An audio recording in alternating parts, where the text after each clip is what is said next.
Welcome to the Monday edition of the Situation Room live on mainland 98.3 FM, the sound of Lagos. Well, I want to believe you've had a very good weekend, and I want to especially welcome you to the Monday edition of the program. On this space, we get to talk about politics, we get to talk about policies, we get to talk about governance, leadership, and everything that affects our existence as a people as we constantly demand for the dividends of democracy. And talking about that line, on Friday, Reverend Dr. Miwazi Dandara joined me on the show, and one of the things he said is that Nigerians have moved away from the point where we demand for dividends of democracy from the government, and that we've gotten to that space where we just want the government to help us to succeed as a people in terms of the policies that they bring on board, in terms of the people-friendly policies, the tax conversation. How much more does the purchasing power of the naira carries as against what it used to be? Well, we'd always open this platform, open this conversation for us to constantly ask the people we voted into office to always do the right thing. Today is Monday, the 15th day of January 2024. And when we come on days like this, it's a special day. It's the Armed Forces Celebration and Remembrance Day. That's what we'd always do on the 15th of January every year. And in case you don't understand how big the Nigerian Armed Forces have always been, in terms of contribution to United Nations key missions in Congo, in Liberia, in a lot of other African countries where there's been civil disobedience, there's been war, civil unrest, the Nigerian Army had always led that conversation when it comes to restoring peace and sanity, restoring democracy also in those states. Remember the early stage of President Bola Ahmed Tinubu's administration, when the coup happened in Niger Republic, and a lot of people were saying, hey, it's our neighbors, and we shared borders, the Nigerian Army should go in and invade the country. In fact, the ECOWAS had a meeting where they gave the coup plotters in Niger, I think like 3 days or 7 days ultimatum to surrender. At the end of the day, in between that period, the conversation changed, because you look at the proximity, how close Nigerian borders are to those countries. You also look at our borders, from Calabar into the north of Cameroon. You also look at our borders from Lagos into the axis going into Benin Republic. So, the Nigerian Army occupies a very significant place when it comes to restoring and maintaining peace and democracy in Africa as a whole. So, you look at some of the issues that the Nigerian Army had to deal with over the last few years, and I was having a conversation with some of our, my colleagues downstairs, and one of the things I told them was that it's quite unfortunate that the Nigerian Army are obviously prepared, or let me put it this way, set up to protect the sovereignty of the country from external invaders. But we've not even had any external invasion in maybe forever. But then you look at the challenges that we've faced. It's been internal attacks. You look at how many noble men of the Nigerian Army that we've lost since we started battling insurgency on all fronts. You look at it started off from insurgency, moved into cattle rustlers, it moved into kidnappers. It's just been one problem or the other.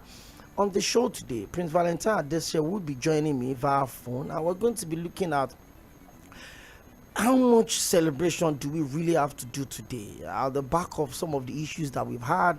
How much more do we need to equip the Nigerian military, especially the army, in respect to, we've seen videos, we've seen, interviews of people coming out and say that, the weapons that we have is not as sophisticated as those that our attackers have. They come in, they ambush us. There are also conversation around sympathizers within the Nigerian Army, the recruitment process. There's just been a lot of issues. But hey, I was here today to celebrate them. I have a lot of friends amongst them, and each time we get to sit to talk and we come up with this conversation, they always tell us that, hey, everywhere in the world, Nigerian Army are the most loyal set of officers you can find anywhere, and I always want to believe that. I've had conversations with them in a civilian setting. I've been in the barracks to relate with them, and they will always tell you that, hey, anytime they post them out, everywhere they post them to, it is always Nigeria first. Nigeria first. But you also look at situations where they tell you that, oh, even the welfare of our families are not exception, they are not guaranteed, they are not always well taken care of. We're going to look at that conversation today in terms of the strength of the Nigerian army. Do we have what we used to have?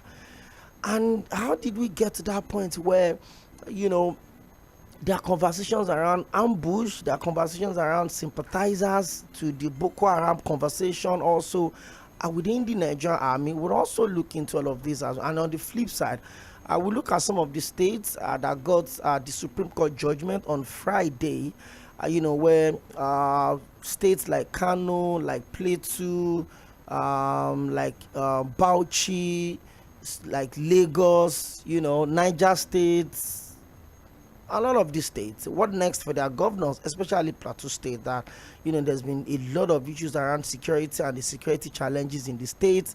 We're going to look at some of that, some of those conversations on the show today. Hello, Prince Valentine. Good evening. Welcome to the show. Okay. Can you hear me now?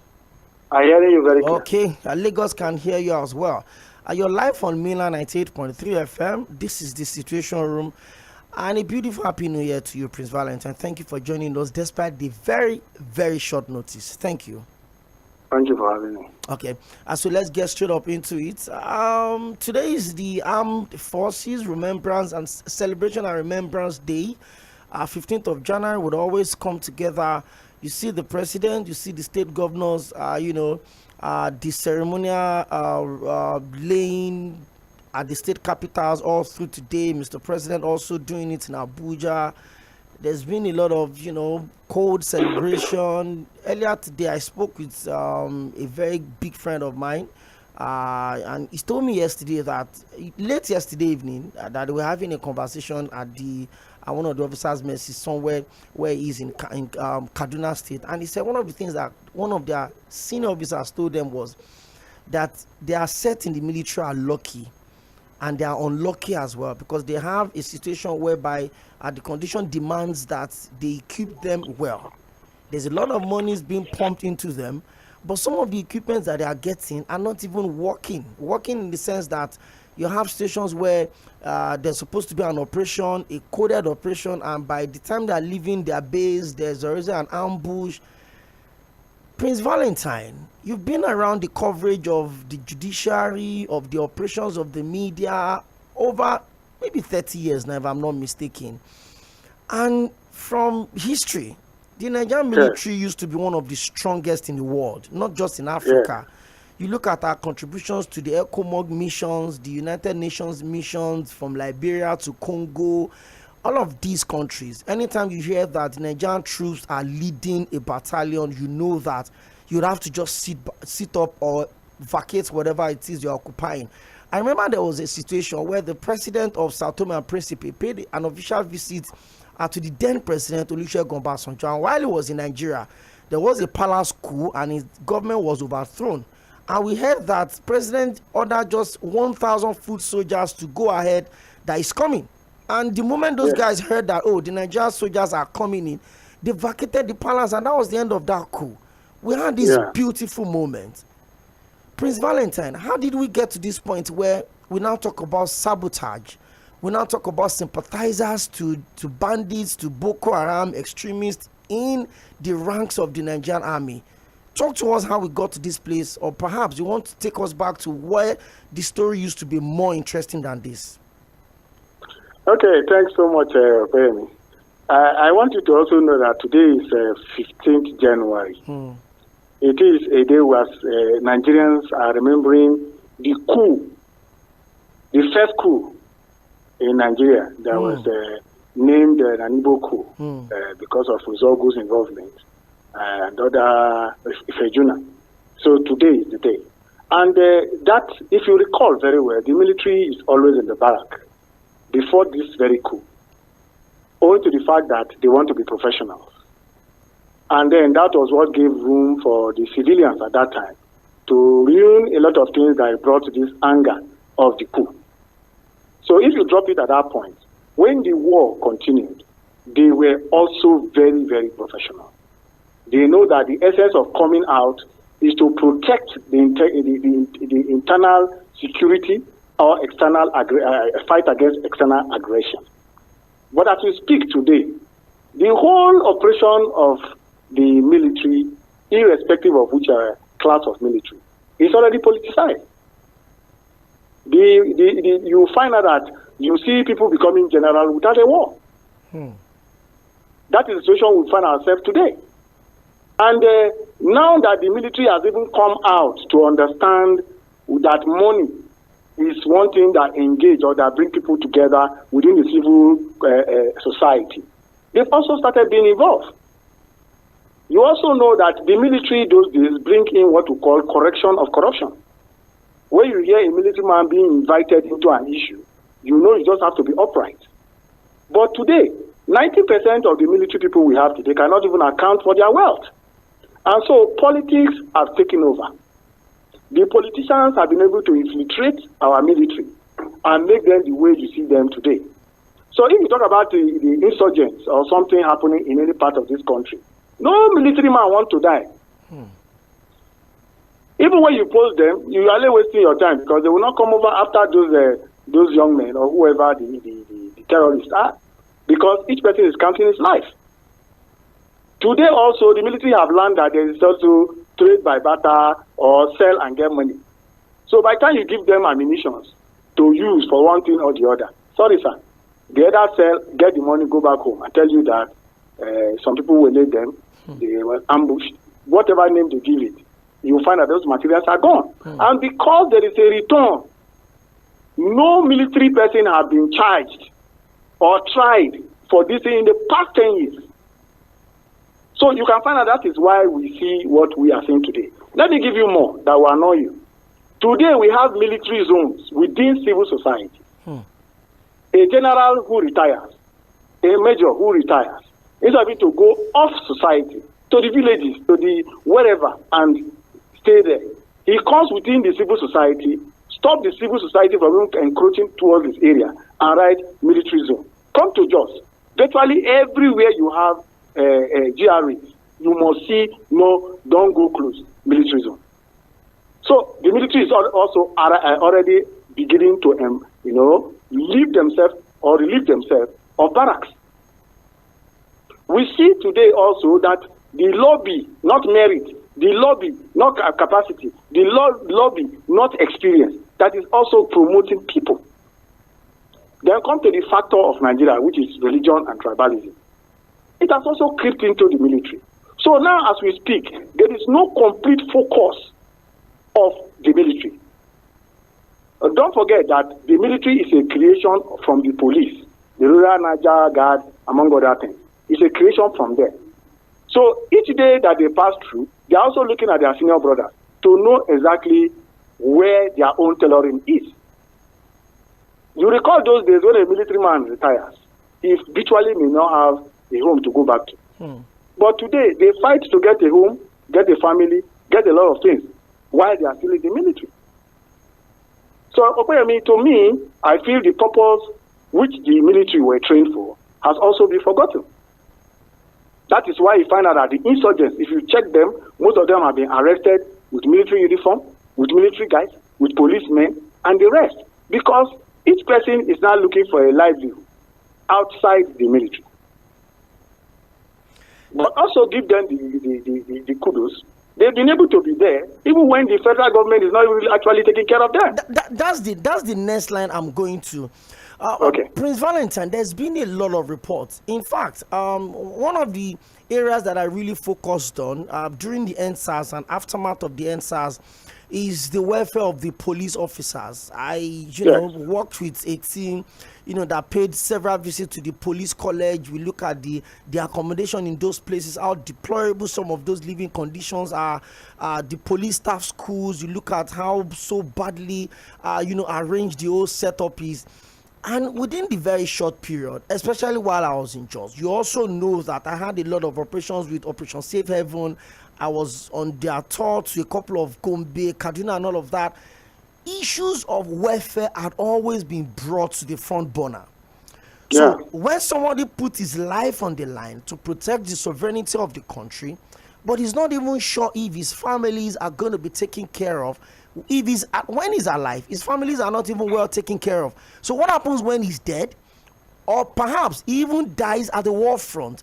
What is the assurance that his families will be taken care of? So if you say these men are looking for a life outside of service while they are still in service, do you entirely blame them for this, or you fault the system? That is why I'm saying you are very right in your analysis. The fact here is that the motivation of our security operatives is completely zero. But you see, they've also factored them into inflation. How? They talk of only salary. It is not salary. What are those things you need to provide for them to give guarantee? Like you rightly said, afterlife. What are those guarantees? Look at the houses they stay, even here in Jos, like you covered them. What kind of life do they live? You see a complete family living in one room or two rooms. And yet these are the military men whom they call the foot soldiers, who will lay their life before the senior officers. Then you go to the senior officers who might be sitting down while the war is going on or while the fight is going on. He's living in a higher pay, better house, driving a fine car. So a lot of gamut of errors in the system is affecting the entire life that we live. And you know, the first thing that government is for is securing the lives of Nigerians. Okay, if that is the case, look at the number of military men. Is it if the total military people we have, whether Navy, soldier, and other ones, you put them together, are they, by their number, are they up to the people of Plateau State, not talk of the entire Nigeria? You look at the ratio, one soldier is to how many people in our society? We have over 200 million people. How many people are in the military that will cover this? Then you now look at the recruitment pattern. It is mama, papa, sister, uncle, friends. So will we get the capacity to actually manage our security system? So you find out that these are our rituals that we do every year. It is just to remember a hatred. It's to remember people who plot a coup.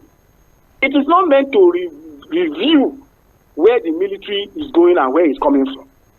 That is a sad development. And we tend, especially as journalists, we don't bring out these things into profit. For people to know that the rituals must have passed its time. Its time has passed. We should be thinking about people who have been killed since 2001 to date. How many military men have been killed? What have they done for them? We have the legions. Those legions, what is happening to them? Are they still receiving only their gratuity or what? Or pension? How many of them have been paid their gratuity? These are the issues. And if you see those ones, it also demoralizes the morals of the ones who are serving. So, it's so bad that everything has been so politicized. You see one single politician having how many policemen and military men.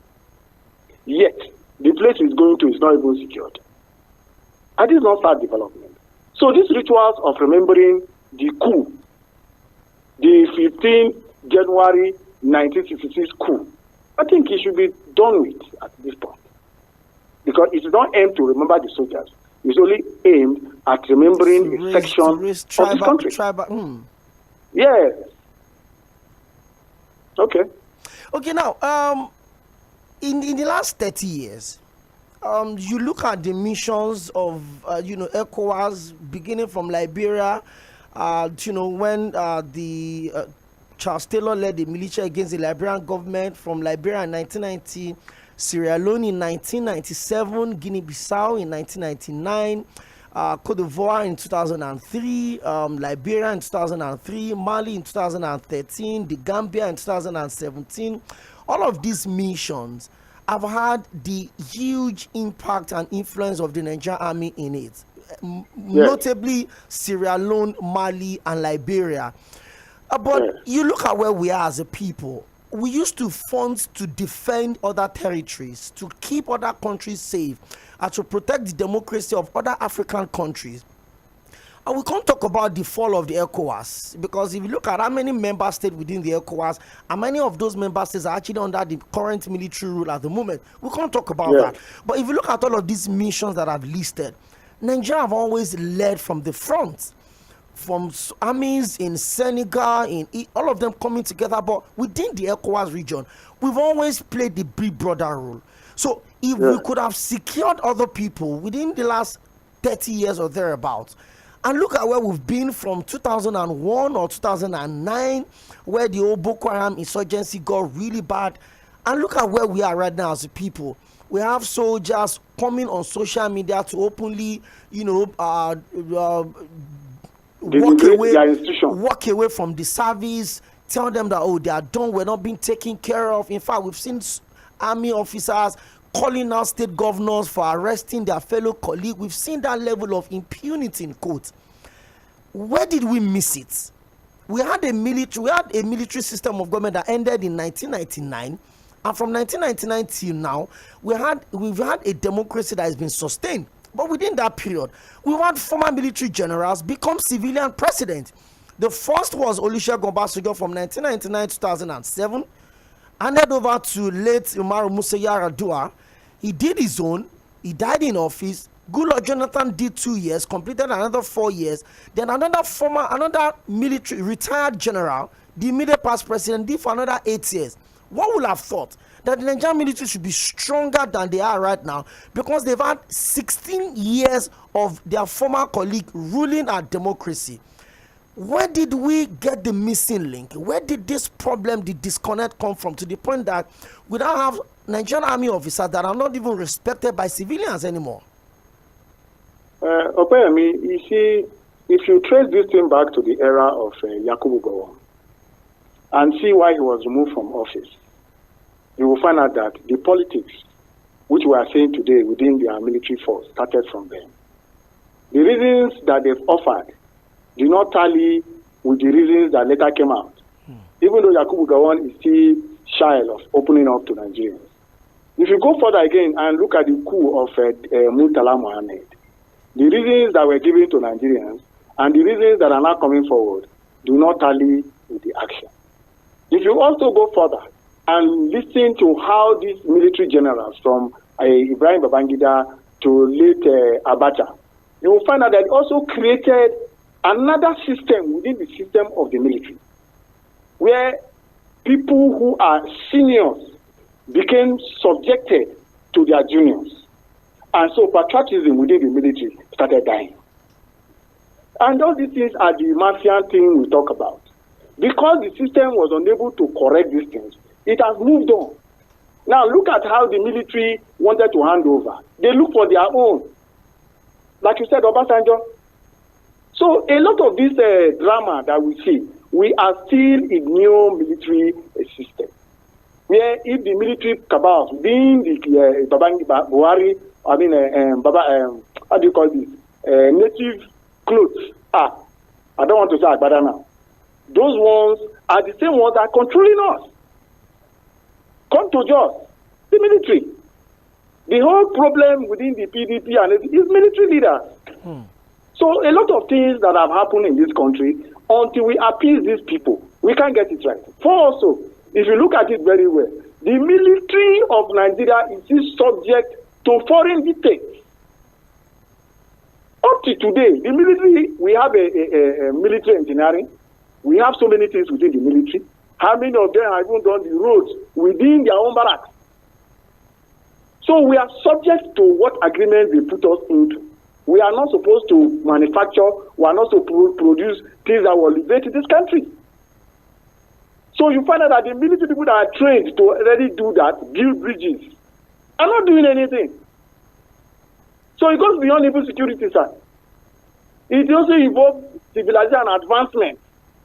The military have lost it. Look at areas where you have, outside this country, where you have earthquake. Who go to those places? Then we had a situation of volcanic eruption. Who are the people that go to those places to save civilians? They are all military people.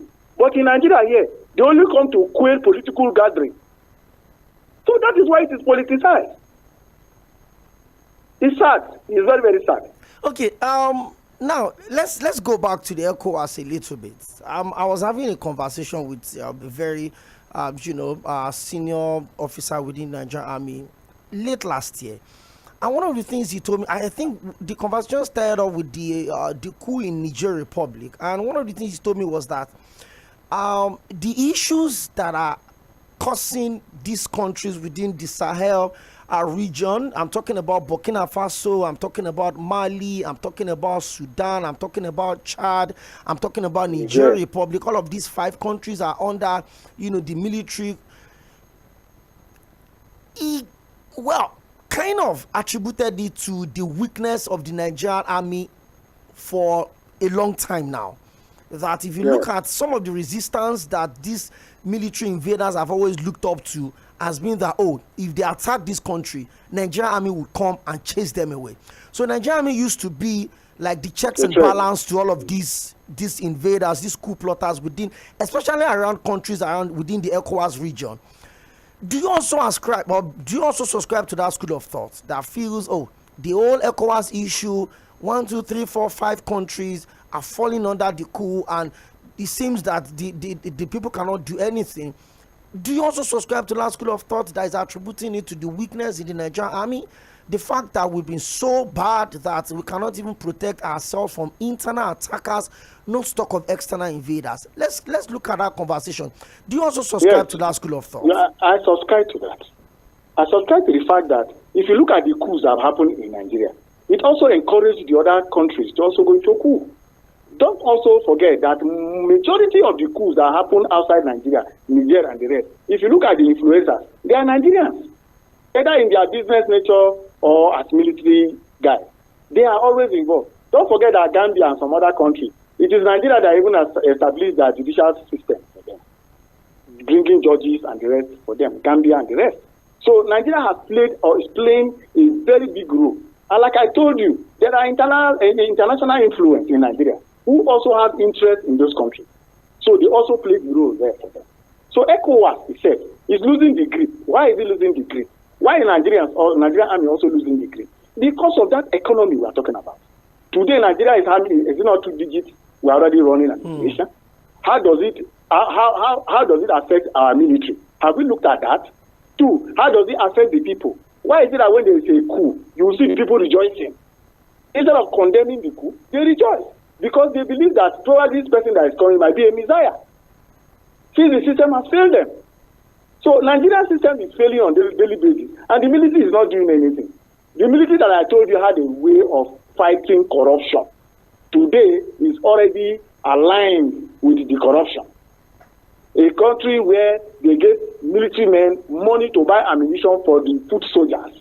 We cannot find those armaments or whatever that they say they bought. A country that the military refused to come to the National Assembly to tell them how much did they spend in security. They refused and nothing happened. So you are teaching the other smaller countries to also follow these footsteps, that nothing will also happen. But then I'm happy for them, because for today, like the way they always tell us the big lies in those days, the reason why they take on coup. Today we saw this country. They're also telling them we come into this fora in order to help you people economically. It's the same story they've been telling us before now. I'm a child of the 60s, so I know all these things. I've been hearing it. I went to school with those lies, and things up to today, things never change. Things get worse on daily basis. So what do you expect that will happen? Then we are talking about the military. We should shift it. Like I said, the best of the military is from the police. How better are these policemen?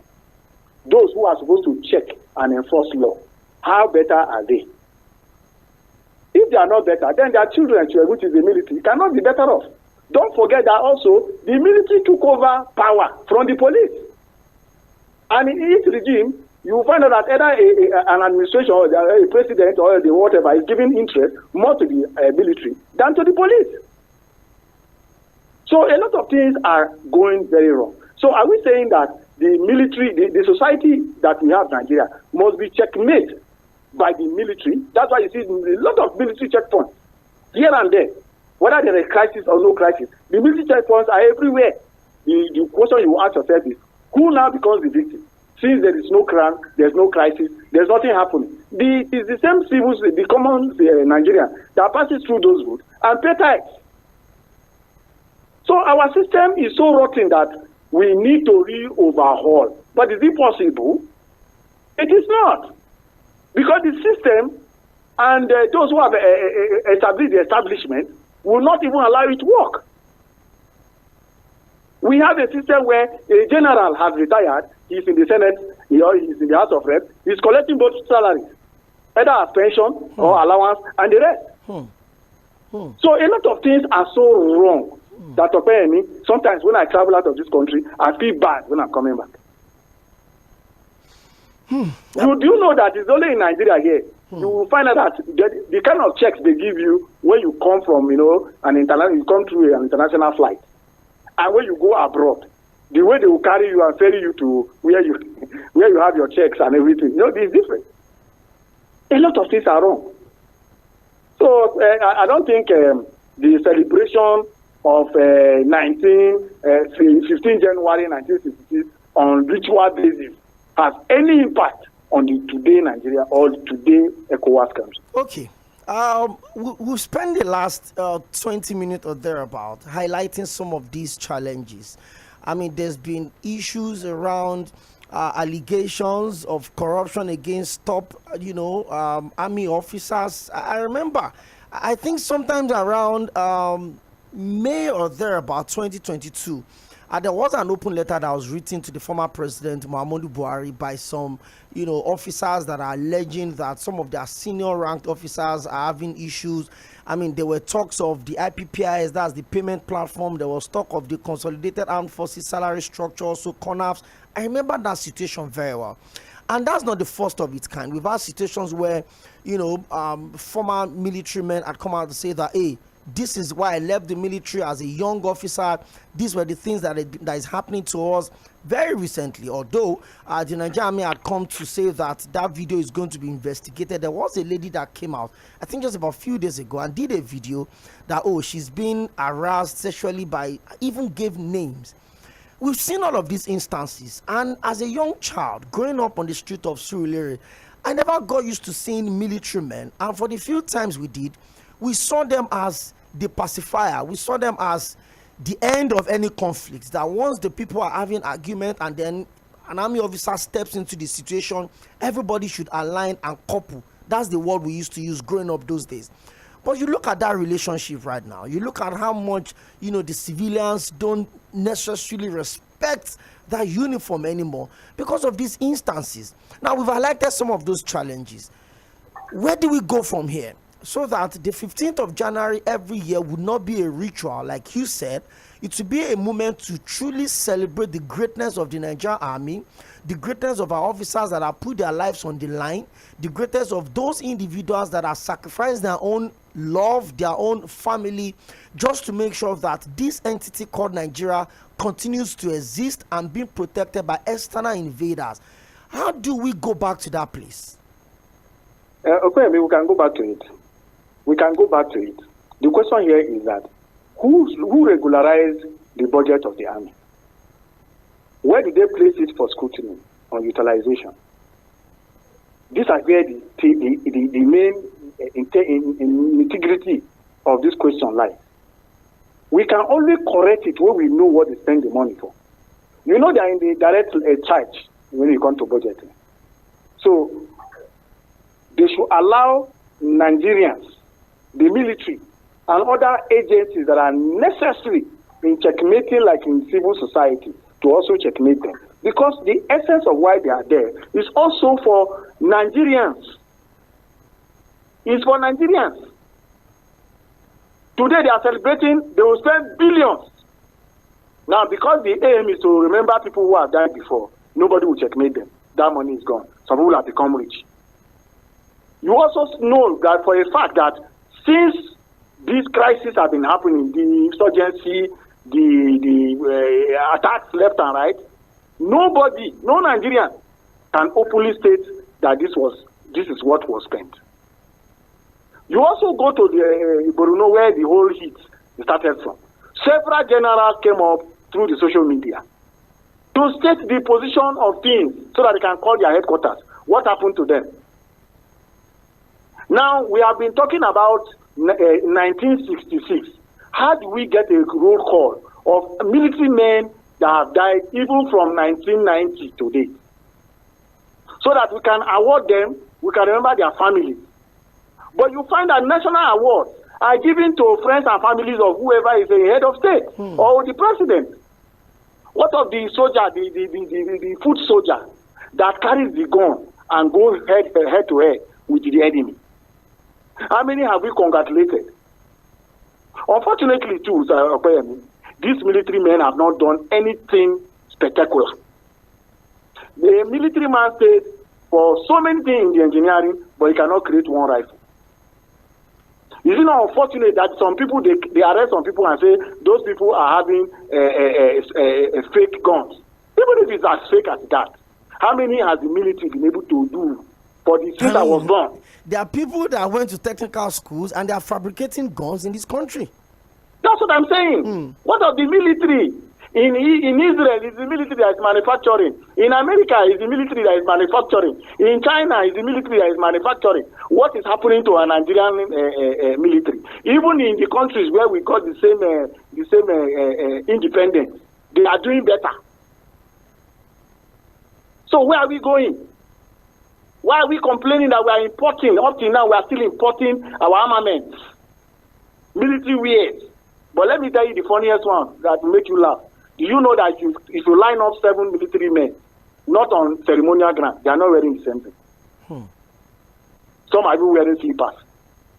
Some are wearing canvas that has nothing to do with our military uniform. So where do we go? We have to scrutinize these things. That's why we are saying that journalists and the rest will rise up. The more we are being intimidated and we are not doing, the Nigerians suffer. Today we know that a lot of places have been attacked. And those people are wearing Nigerian uniform, military uniform. And when you go to the military, thank God you've covered the OPEYEMI here. They will tell you, they will deny those people. So the question is, where did they get it? Now, this is a military that is supposed to be a surveilling eyes of Nigerians to see our borders and the rest. But yet you see these same insurgents having more sophisticated weapons which are not manufactured in Nigeria, with them in Nigeria. So a lot of scrutiny, and this lies in our budget. It becomes huge that if you know, you will discover that some of these crises in different states tend to be alleged that it's the military that causes it. They will not leave the streets. We will see that every day. So it's sad. And you and I must wake up to tell the reality. As we are not telling ourselves the reality, as the National Assembly is not waking up to do its own function, to this extent. After us, we have chairman, military, whatever committee. We have chairman, Navy. We have this, and the rest, either the Senate or the House of Representatives. The question you ask them is that, what have they been able to resolve over these years concerning these arms which they are managing? So it's sad, it's very, very sad. I feel pain. Okay, we can go on and on this conversation, but I just wanted us to have, something to be optimistic about, and you've brought the conversation here. These challenges are so many. I remember also when the Chief of Army Staff, Lieutenant General Tᴜɪ̀ᴛᴛᴇʀ was giving assurance to the men on ground, talking about their welfare, and this issue of welfare had always been a constant recurring conversation. A poorly motivated officer would certainly not go to the battlefront with the right mentality. It's as simple as anything you want to imagine. A poorly paid staff would certainly not give premium or optimum delivery at his place of work. So I'm going to for instance, maybe fight or maybe attack on whatever it is. But I know that as I'm going, the gun that I have with me could even lock at some point because, hey, it's outdated. The bullet, I remember somebody asked a question. I went to cover an event sometimes, I think somewhere around in southern Kaduna or thereabout. It was a secondary school event. And one of the students asked that if the officer was saying that, the bullet does expires. And the student asked that if the bullet expires and if you shoot at someone, does it really still kill the person? And the question I responded is that if a poison expires, does it stop it from being a poison? I mean, we just had that conversation, and that's just how these things actually work. Now, before we leave this conversation very quickly, let's talk about the relationship between the Nigerian army and the Nigerian populace itself. Those times, there used to be that huge respect. You see an officer coming, not the ones that just sit in front of bus now, intimidate passengers and tell you they cannot sit inside. You have to sit at the door. You have to come down for them to come in. Once they are there, you cannot come into the public transport. They won't even pay. How do we revisit that situation whereby a military officer steps into a place fully cladded and Nigerians accord them the due respect that they've always deserved? How do we go back to that stage? I think what they need is a new orientation. The Nigerian military has stayed in the barracks too far to really get these things clear. There's this non-human relationship, especially within a civil society. You find out that when you are wrong, they don't have a civil way of really solving the matter. They go more military. They go back to the punishment they give to them while they either recruit or lower rank officers. That's what they met on civilians on the street. You see them asking you to hold your ear, start jumping, yes, for a minor offense. Maybe you were using your phone when you came there, or something they were talking, you talk, and things like that. And they have this slogan. They will have messed you up because they say, obey before complain. So a lot of things are totally wrong. What we believe is that the military authorities, those who train them, should bring in this civil-military relationship so that they will understand the mentality within the civil society and how to engage them. I also told you that if you go to most of our GRA today, and close to local areas, you see military men buying houses, renovating them, and then stating military zone. Military zone. Even without no authority, they just ban civilians from actually coming closer. These are things they need to review, and then remove all those signboards and things like that, so that they behave like part of the community. And then they see the community problem, they bring it within their own table, and go to the drawing board and see how they can also contribute to solve civilian problems. Okay, thank you very much, Prince Valentine. Let's keep that aside. In about 10 minutes or thereabouts, let's talk about some of these state governors that had the Supreme Court upholding, whether some that have been told to vacate by the appeal courts. I mean, you look at Kanu, for instance, the NNPP actually lost at the appeal court, but the Supreme Court, returned the cancelled ballot boxes to the NNPP, so they obviously retained the seat. You look at Plateau State also, the appeal court removed Governor Caleb Manasseh Mufwang, but the Supreme Court upheld this election on the issue of structure within the PDP. You look at Lagos State, for instance, as well, the candidate of the PDP actually went to challenge the court, took it to the Supreme Court after not getting judgment at the appeal court. You look at Niger State, you look at Bauchi, Governor Bala Mohammed, his election was also upheld. What is next for all of these governors, especially those that are still heavy under the issue of insecurity? You look at Zamfara, for instance, the appeal court ordered re-election ordered an election to be concluded in 3 local governments, but the Supreme Court said no, let the governor continue. And Zamfara State is one of the states that have had issues with security, bandits all over. You look at Kaduna State as well. You look at Plateau State, where from the 25th of December to 28th of December, over 200 people were killed, over 20-something communities were dislodged across 2 local governments. What should be the priorities of these governments right now, of these governors, since the whole issue of election dispute have been cleared? Well, you landed well by saying since the election issues have been cleared, we anticipate good governance should be the key issue. If you look at what kind of governance they want to display to their people, each state is peculiar when it comes to what the people need. They should be looking at that. And then talking about the Supreme Court. The Supreme Court is a court of law and a court of policy. You discover that some of those issues that were raised by the Supreme Court, especially in the case of Plateau State, were not issues that they even discussed at the lower courts. The court on its own somewhat moved the issue of jurisdiction, and then it now centered jurisdiction to be that of the Federal High Court. And like I wrote in my editorial just on Sunday, I asked, when did this issue of jurisdiction raise its head, on the plateau in terms of this very issue? This matter has gone to the Court of Appeal twice. No issue of jurisdiction. The Chief Judge of Plateau State assigned a case, on this same matter to a judge under him. And the case of jurisdiction never came in. And if you look also, the lawyers, in all their processes they've ever filed, right from 2020 to date, there was no argument of jurisdiction. The only place where they even raised the issue of jurisdiction was also in the High Court.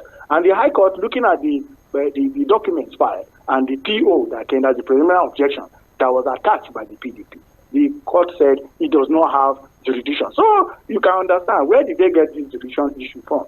But then, like we said, it's a court of policy. You're trying to balance a lot of things. And that is where politics also has its own strong leg. You will find out that since it's not only based on law, it is also based on politics of balancing the country. And at the end of the day, people still go home with injury. Now, the question is there any modality that we have put on ground or that is on ground to solve this aggrieved situation? Like the areas you just called now, people are expecting that they will do a rerun because either they were defranchised or something. Now they say no, they will not do it. Do you think those people have been compensated or their things have been solved? These are the things that create anger in the polity. And when the next person wants to come, he will do worse, knowing fully well that the Supreme Court has said injury. We see a country today where certificate does not matter anymore, even when you forge it, as long as you have crossed the level of pre-primary, you are gone, you are won. So a lot of things are now getting wrong, but we feel that so that Nigerians will have to sacrifice. Probably just expect that, really hope that they get to do that. If you look at the last maybe 4 days, one of the biggest story around social media, even though you also look at the papers and some of them is being underreported, is the issue of kidnapping around the FCT.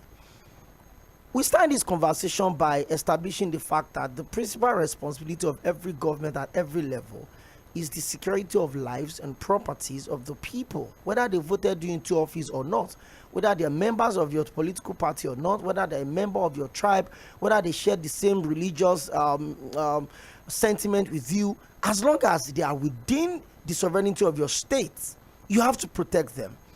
Now, there are issues of increased kidnappings in Abuja, the seat of power. What does this say to you about the level of insecurity that is gradually coming back into the unknown places? What I mean unknown places, that apart from maybe the jailbreak in FCT, there are not always been constant reports of kidnappings in Abuja. You'd always expect that, or maybe in Zamfara, in Borno, in this and that. If Abuja is the seat of power, is where there's an FCT minister that seems to be more interested in what is happening in his state of Rivers than the FCT administration itself rather. That's where the president also stays. That's where all of the ministers stays. That's where the National Assembly is. Should we be worried about the issues in Abuja at the moment, Prince Valentine? Yes, we have to. Recall that the former president told us that there's no space for employment at the federal level. He also told us that there is no space for employment at state and local government level, which leaves Nigerians in the past 10 to 15 years unemployed. But man must survive. You understand? People do everything to get what to eat. More also, 80% of our spaces today are ungoverned. And since they are ungoverned, you also see a lot of criminality within that section. And we also talk about the security who are also not motivated. A lot of things go wrong. Don't forget that there was this time during Anini and the rest, we had a situation where we know that those also in the security are settled when evil things are happening. So it's not different from this. So Nigerians know that that's where our presidents live. That is where our senators are. That's where our House of Reps are. But the question will now be, are they also ready to bring in machineries as government to manage it? Are they also prepared, instead of buying those luxury cars and the rest, to encourage the private sector to engage these people by providing them the material needs and the rest and the environment for them to operate? These are things that the government itself has the priority to do. Talk about taxation. How are they encourage investors to come into Nigeria, or the local ones to invest more by reducing tax or by kind of subsidizing on things they need to do to produce for the consumption of Nigerians? These things, without them, the criminality level will increase. And Abuja is the main center where you have rich men So anybody who's looking for money tend to go to the centers, the capital, whether across the 32 states and Abuja, to see how they can get money.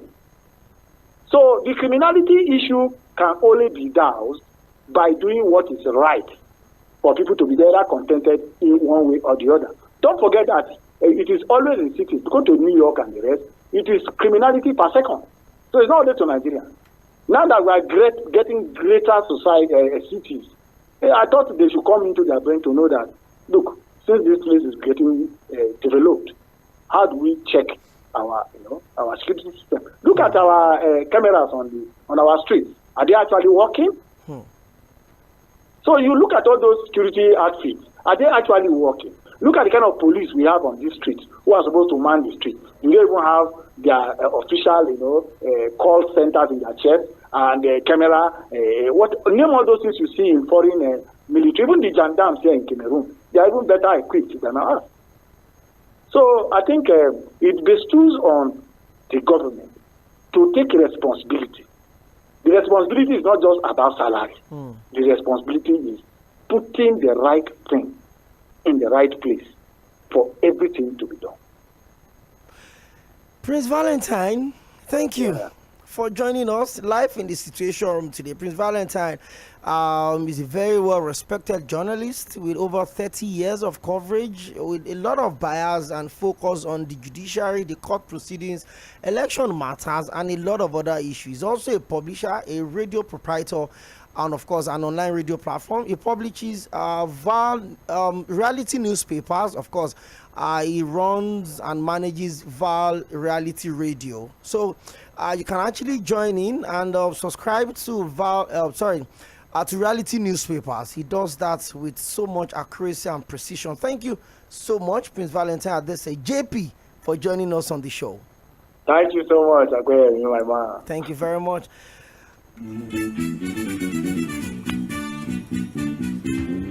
Okay, that was it. So much to talk about, so much to review, so much to really break down. And I've been seeing a lot of calls on the show. I know we want to, look into the conversation. As we always celebrate the 15th of January every year, the Armed Forces Celebration and Remembrance Day is always supposed to be a space where we celebrate our fallen heroes, and we remember our fallen heroes and we celebrate those that are still alive. That's the idea.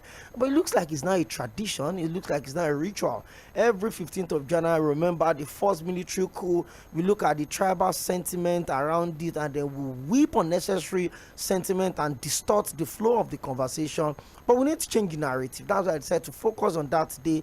We celebrate all of the people that have lived with us, the ones that have put their lives on the line to protect the sovereignty of this beautiful entity called Nigeria. And we'll also remember those that are falling by the wayside due to one or two issues or the other. We say congratulations to the living and special remembrance to the dead. We need to take a very quick break right now. We'll also take the airline news by 5 o'clock. We'll also pay some bills, and then what would come back would certainly open the phone lines. We'll engage ourselves. What do you make of the conversation I've had with Prince Valentine Adese live on Mainland 98.3 FM? This is the Situation Room. The show returns on the turn of 5 o'clock. Keep your dial logged with us. Call. You can also follow us on our social media platforms. I'm seeing your retweets on our X page. I'm seeing your comment on Facebook as well. Drop them. Facebook.com/mainland 98.3 FM. I'll read your comment and I'll also pick your calls on 0913-600-0410. But that will be after the headline news. By 5:05, I will be back.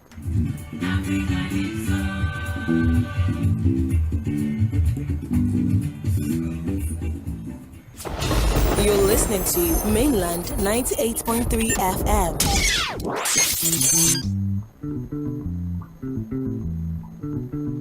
Hello, my name is Godwin Enoch, and I'm a broadcast journalist and a sport administrator. I want you to listen to Situation Room with OPEYEMI AKINYODE on Mainland 98.3 FM from 4 to 5 p.m. weekdays. God bless Nigeria.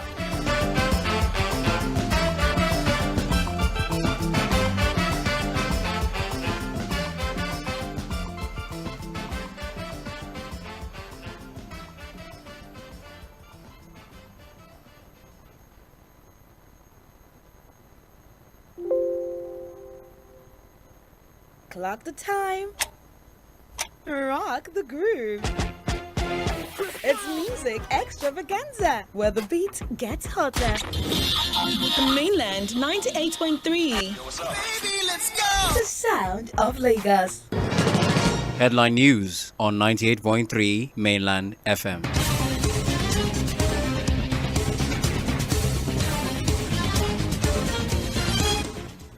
Good evening. Headline news on Sanwo-Olu promises to implement policies. Forum. President Tinubu leads tribute for fallen heroes as Uzodima's government to declare state of emergency in Abuja. Icelandic volcano erupts. And in sports, Trust Ekong begs Nigerians not to give up on Super Eagles in.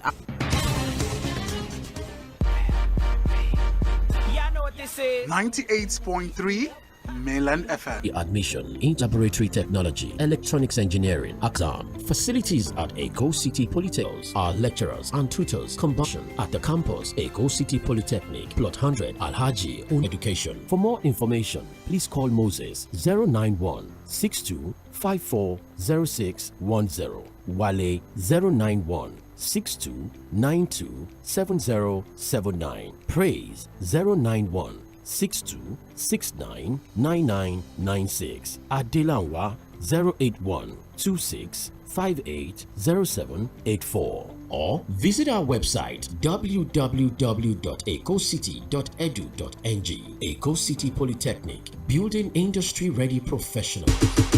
Hey there, tech enthusiasts! Get ready to ignite your world with the all-new Tecno Spark 20. That's right! The Spark 20 with its stunning display and powerful features is here to redefine your smartphone experience. We've also partnered with Google and MTN to bring you even more with the Spark 20, Google apps, and loads of free MTN data. Your digital life just got smarter and more connected. Grab your Tecno Spark 20 today and step into a world where style meets technology. Tecno, stop at nothing. Official partner of the Africa Cup of Nations 2023. The Financial Services Regulation Coordinating Committee, FSRCC, in collaboration with the National Broadcasting Commission, NBC, wishes to draw the attention of the public to the worrisome increase in the activities of illegal financial operators, IFOs, which threaten public trust and the stability of the Nigerian financial system. The FSRCC and NBC hereby advises the general public to refrain from dealing with unlicensed financial operators who deceive individuals with unrealistically high investment returns. Make sure to verify the licensing status of such companies and schemes on this website. To report any suspicions of illicit financial activities, call 0700 225 5226, 0800 225 5226, or +234 817 665 6273. Let's work together to uphold the integrity of Nigeria's financial system. Announcer, FSRCC. What takes a plate of jollof rice to the next level of goodness? Is it when it is cooked with no seasoning cubes for that sumptuous taste? Or when you serve it with correct Nigerian salad, cabbage, carrot, lettuce, and a bit of kidney beans? It's both. Season your jollof with the rich taste of Knorr cubes and serve with plenty of vegetables. So, go ahead and elevate your meals. Today, eat for good. The Broadcast Art Institute Supplementary Admissions 2023-2024. Few vacancies exist in the Department of Broadcast Journalism and Multimedia Technology for admission in the 2023-2024 session. If you scored 100 and above in the 2023-2024 UTME, together with 5 relevant credits, but have not gained admission, you can change over to the Broadcast Art Institute Lagos for National Diploma in Broadcast Journalism and Multimedia Technology. The Broadcast Art Institute is accredited by the National Board for Technical Education (NBTE) to offer national diploma programs in broadcast journalism and multimedia technology. You can visit our campus at number 38 Odofin Street, Igbogbo, Ikorodu, Lagos, or call the following numbers: 0806 149 9992 or 0703 713 1166 or 0816 587-1415. Hey there, tech enthusiasts. Get ready to ignite your world with the all-new Tecno Spark 20. That's right. The Spark 20 with its stunning display and powerful features is here to redefine your smartphone experience. We've also partnered with Google and MTN to bring you even more. With the Spark 20, Google apps and loads of free MTN data, your digital life just got smarter and more connected. Grab your Tecno Spark 20 today and step into a world where style meets technology. Tecno, stop at nothing. Official partner of the Africa Cup of Nations 2023. Mainland 98.3 FM, the sound of Lagos.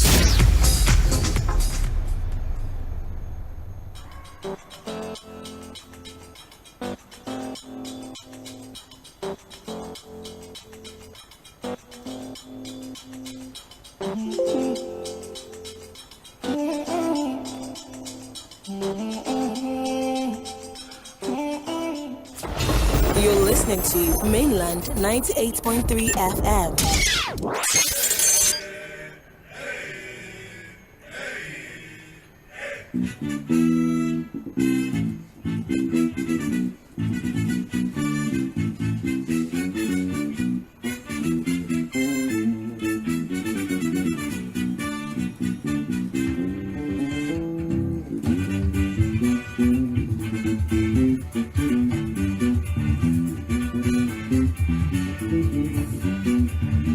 Okay, you're welcome back to the Situation Room live on Mainland 98.3 FM, the sound of Lagos. By 6 o'clock, definitely, there's going to be Sport Cruise. But by 5:30, you have to stick with us for the full bulletin of the headline news you just listen to. So, of course, we've got so much. Is the publisher of Val Reality Radio. Some of the issues that a lot of us don't get to see at the front pages of our regular newspaper. He joins me, and we looked at the regular day, 15th of January. How much have we turned into a ritual? And I like the perspective he came in on the show with. He said, you know, we've lost the essence of that special day. It's supposed to be a day where we get to celebrate our fallen heroes, remember them. We'll also celebrate those that are still alive, putting their lives on the line to protect the sovereignty of this country from external invaders and internal attackers. Unfortunately, we've had a lot of internal attackers to deal with, and we've barely had any external invaders to, you know, question the sovereignty of this country. So we've had to deal with our own in-house, and it has literally brought the Nigerian army down to his feet, except for the bravery of some individuals, a lot of them actually, that have constantly stood their ground and say, hey, this country would remain, this entity would never break, this entity would never fall. And we continue to celebrate them today especially, and we do that every single day. So wherever you see a soldier, please show some love. A naval officer, please show some respect. The Nigerian police, oh, those ones are our friends. And a lot of credit needs to go to some of these police officers. A few days ago, I was following the Lagos State PPRO, Benjamin Hundeyin, on social media, and there was a very funny comment. Somebody asked, Ben, who protects you? And that's a question I asked. Who polices the police? Who protects them? Well, it's time for you to join the conversation. 0913-600-0410. I'll take the number again. 0913-600-0410.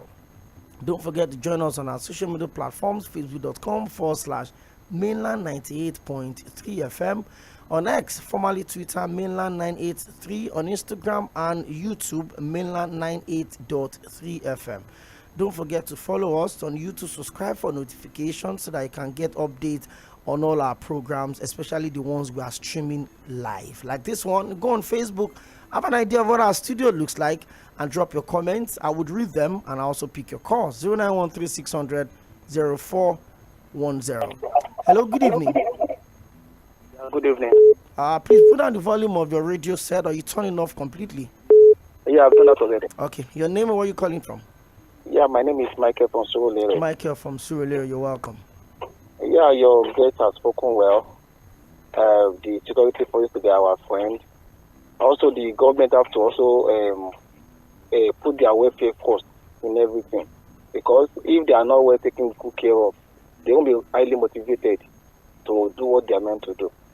And I think you also delve into the judgment of Friday. the judgment, though people were really happy with the judgment, however, I'm worried as a Nigerian. Because the implication of the judgment now is that it has opened the way for politicians. For example, assuming that, because, for example, in Kano, the Supreme Court told us that it doesn't matter if INEC stamped a ballot paper or not. So what it means is that in 2027, politicians are they're already waiting to lash on that. And two, the issue of pre-election matter, post-election matter. At least we all knew the drama that ensued after the presidential election, related to our president, whether true or false. So what it means is that in 2027, the president, because he will be on the ballot, definitely, unless something happens, which we don't pray for. He will be on the ballot, and he will likely be the only candidate of his party. In that case, election matter have to be settled within 14 days after primary election.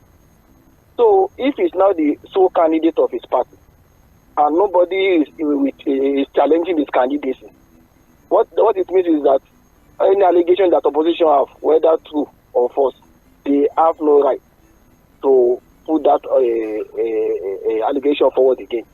So that's my worry. Thank you very much. One funny thing about the law is the interpretation doesn't exactly apply the way it works in our minds or the way it works in our heads. Exactly. I mean, we may think that it's as straightforward as, because the Supreme Court said that the fact that the ballot papers were not stamped by INEC does not invalidate its vote.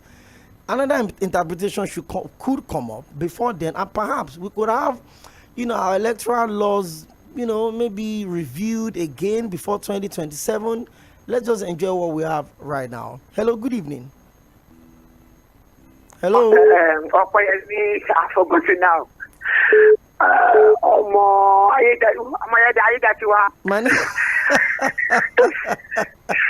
Remind me now.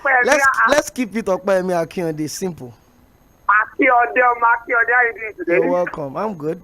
This is Dr. Moses. Well, they find busy, stressful. Lagos is resuming its normal postures, Yes, I've listened to you too. I had some lectures that I had to monitor. Some people are writing some tests like that. Hello. Oh, okay. I would appreciate if you can kindly call back 09136000410. Hello, good evening. Hello, OPEYEMI. I salute you. You're welcome. Your name and where you calling from? Yeah, my name is Abu. I'm calling from Bagada. Mr. Abu from Bagada. You're welcome. Yeah, my take is on the Nigerian army. A soldier. A soldier remains a soldier. I respect them anytime, anywhere. I have high regard on a soldier than the police. I think it is. Their level of discipline is something one cannot try. So no matter their shortcomings now, which I suppose are of course by inadequate funding and like you have narrated, if a soldier enters a place, there's something people call a bubago. That's from where this Eastern security something derives their name. Anywhere soldiers enter, that's a bubago upon him. The bubago means like something like dread. His dread will fall on people around there. They talk of the police side, people will say, I beg you. That kind of a thing. So soldier, I never look down on soldier no matter what happens. I respect them. I bow head for them. So up Nigerian army. Thank you. Thank you very much. Up Nigerian army. Well, we're also appealing to the government to not just make lip service about improving their welfare. If I'm supposed to go protect the sovereignty of this country, you should also give me an assurance that the people I'm leaving behind will be well taken care of, and I would also be well taken care of while I'm still alive. It's really important. Hello, good evening. Yeah, that's the line. Hello. As I was saying earlier. Okay, it's a private number. So I don't know, maybe you want to review your number. I don't know, maybe that's the reason the call is not connecting so well. Please try and do that. Hello, good evening. Hello. Hello, good evening. Good evening to you, my dearest one. Prince Wise. Yes, I'm the one. You're welcome. Can I talk? Please go on. Yeah, thank you for permitting me to talk. You know, Nigerian military, when we are sleeping slowly, they were working. They were working. They were working. And you must support them. The day they get the phone and feed the phone, I want to become a Nigerian mini soldier, Air Force, Navy, police. They're ready to die for their country. And the country is ready to cater for them. The country, the state is ready to cater for them. Comprehensive insurance for their family if anything happens to them during the war. Their children, their wives, their allowances to, like those who are facing the terrorists now. I'm telling you, this will prefer for them. And tax them with a very fast salary, allowance to start in record time, so it will ginger them to work for the country. We're supposed to cater for the military. They are people that safeguard the territory of the country. Look at what is going on the plateau. So those military now, let us entice the junior ones be taken care of. Mr. President sharing me, if he's sharing me through your radio now, he should do something for them. The chief of army staff, the chief of police, all of them, the defense minister, to be monitoring these people, encourage them, pay them a very fast salary, encourage them with a very fast allowances, and pay at the record time. Nigeria soldiers they work for Nigeria. Good evening to you, my dear. Thank you very much, Prince Y.S. I mean, we're still saying the same thing. And it's as basic as, giving them what they're entitled to, giving them their entitlements. Hey, there's no limit to how much they can be comfortable. And it's even worse, when the people that are combating, the people that are really facing the issues at the war front are literally just living based on the little. I've seen a lot of funny videos. You see the kind of water that these soldiers are drinking. You see the topography, how difficult it is for them to chase after these insurgents, and then they have to literally just sleep in the cold out. A lot needs to be done. So if you expect them to be as diligent as their trainees expect them to be, we also need to play our own part as a nation to protect them, to take care of their welfare, to take care of their family, and to assure them that when you're done protecting this country, which, I mean, a soldier would always be a soldier, but once you're done or you're retiring from the service, your post-military life will be taken care of. There's been a lot of issues around PTSD, issue of, trauma from all of the things that they faced at the war front. These are the issues that the Nigerian government really needs to pay attention to. 0913-600-0410. Okay.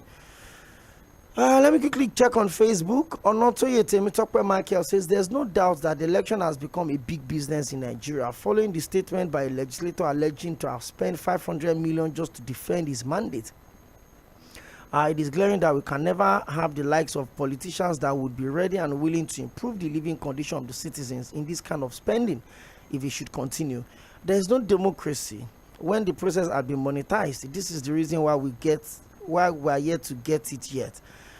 When they get into office, they just start to lose the treasury. No wonder the governor of Kano State said that the Supreme Court has just declared the actual winner. He gave accolades to the president for not interfering in the judgment. As far as I'm concerned, it is laughable and a big shame on the part of the judiciary. I was just wondering if the Supreme Court admits new evidence to upturn the judgment earlier delivered by the appeal court. It is time for the judiciary to have a total autonomy.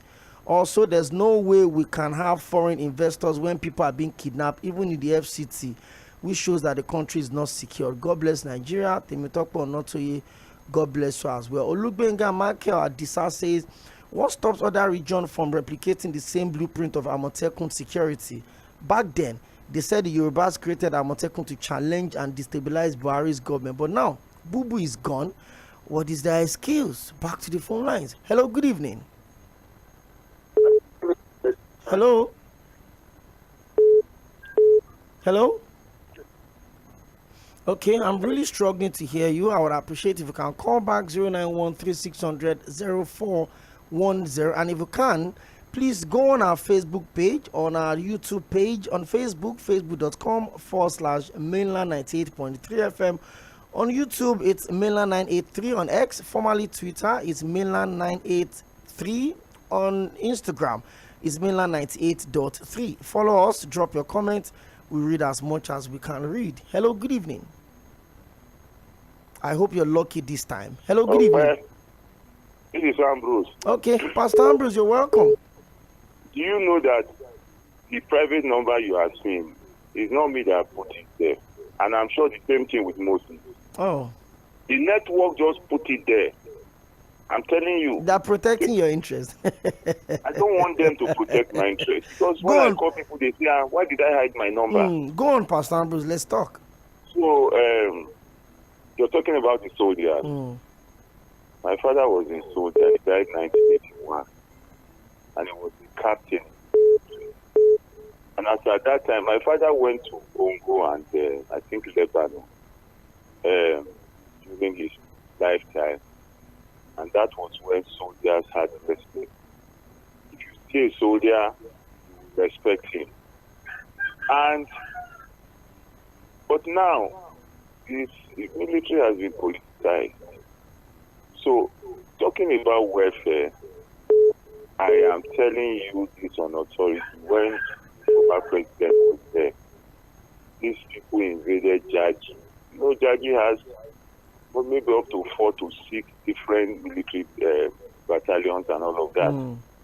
And they called them and they talked. And they said they should not attack them, they should allow them. So this and many more has killed the morale of our soldiers. I still have a younger brother who took after my father. He has gone to so many battles. But I want to tell you that the issue of this country is just beyond military. Everything is wrong. And because everything is wrong, even I want to tell you that politically, the government is afraid to recruit more soldiers. Because in an environment like this, people they want to recruit are not genuine people. They are people who have ulterior motives. So they are even afraid to recruit more soldiers because at the end of the day, a hungry man is an angry man. True. And a lot of people, they are going into the profession maybe because they don't have job or they have ulterior motives. I think what we need to do, first of all, is to make Nigeria conducive for our youth. How do I mean? Okay, if there is no job, like I have always been saying, how can the military perform? Do you understand? The people that you are recruiting, are you sure that they are even there to protect the interests of the government of the federation? These are the problems that we are facing. And I just hope, I have a friend, he was telling me, he said, well, who is consolidating money so that they can start distributing for projects and all of that. I say, amen. Hey, I always say amen because I want Nigeria to be good. So our military, they should please, apart from recruiting military men, taking care of them, which is very, very fundamental, they should also take care of whether ministries, they should increase their salary or they should find something to do very useful. All these people who are the president, it's a southerner that is there now. Whether anybody, because if you don't do that, they will continue to hold these people to hostage. Thank you very much, and good evening. Thank you for joining us on the show. I'm trying to see if I could get the chairman House Committee on Reps on Navy security, sharing ideas, share this country. Then believe me, we're going nowhere. We can by the most sincerely combat the challenges that we have.